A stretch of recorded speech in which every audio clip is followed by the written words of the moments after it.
Caitlin Clark is revitalizing her sport. Now she wants her share. Young players such as her and Paige Bueckers have driven a surge in popularity of the WNBA.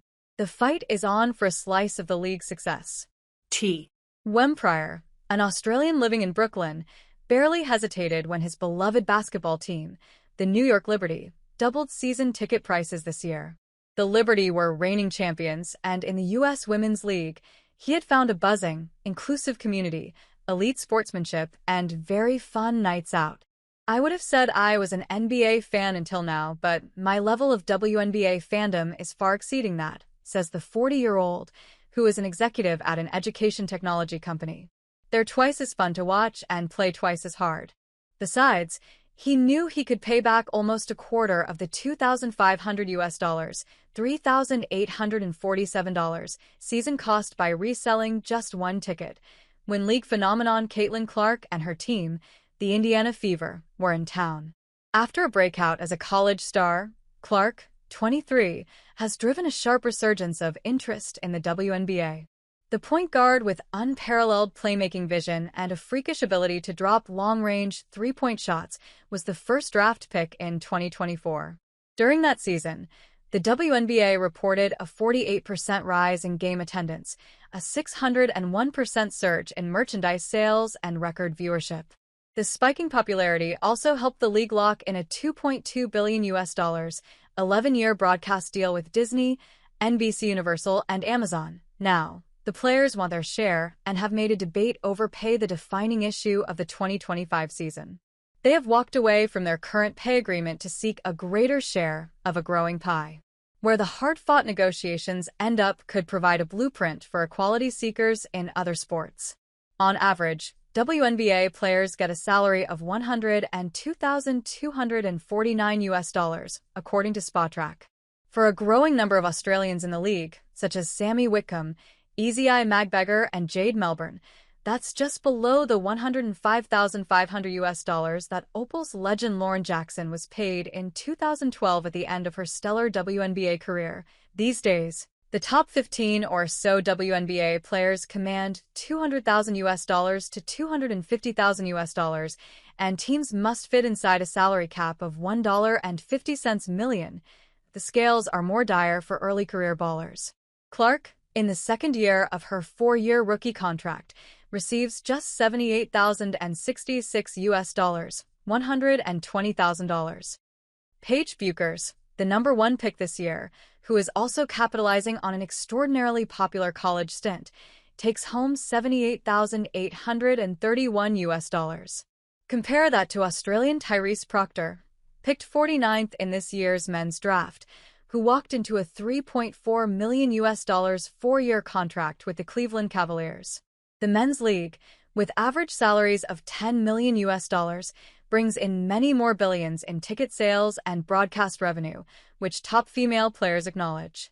While they are not demanding NBA-level salaries, what they do want to borrow from the men's league is revenue sharing in their pay deal. Even more so, given that the NBA owns almost half their league. Pay us what you owe us. There is still big money to be made by female basketballers. Clark made $11.1 million in 2024 from endorsements with brands such as Nike and Gatorade, according to Sportico. But Syracuse University sports management professor Lindsay Darvin says that underlines how poorly structured the WNBA deal is. We know NBA star LeBron James earns a lot of money from his endorsement deals, but the fact that these women athletes are pretty much only making their money that way, and that their WNBA salaries are worthless in comparison, it is really a poor structure.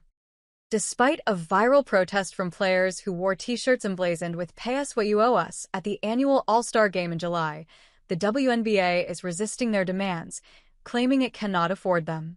The league keeps its financials extremely guarded, but a growing list of transactions highlights its rising success. The Las Vegas Aces were purchased for $2 million in 2021, but are now valued at $310 million. The New York Liberty, coached by Australian national team coach Sandy Brondello, landed a $450 million valuation in May, the richest ever for a women's sports team and up from $14 million in 2019, according to ESPN.